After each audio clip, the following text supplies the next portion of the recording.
din basta-basta magagamit. Ay, tingnan lang. OM into the void, may ginamit na slow. Ay, ang gandang pick-off. Napakagandang simula mula kay Flor with the play. Ito na yung Fallout Infinite Fastest sa tatlo. At delikado na rin ang posisyon dito ng isa pang miyembro ng Team Flash. Habol na rin.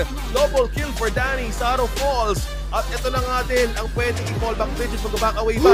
With the double kill! Oh, hindi akala ko habol pa pero buhay pa rin! Kaya ba? Meron pa palang chance para mabuhay!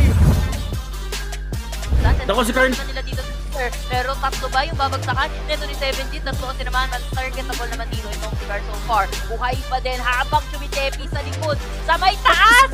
Trabaho man! Si Arise! The most hardworking man in HOK! Si Arise, pre! Huwag yung patipihan, huwag yung papaligid! Pero bakit mababalik dahil nauubos na Walang personal lang! Trabaho lang! Arise! Arise!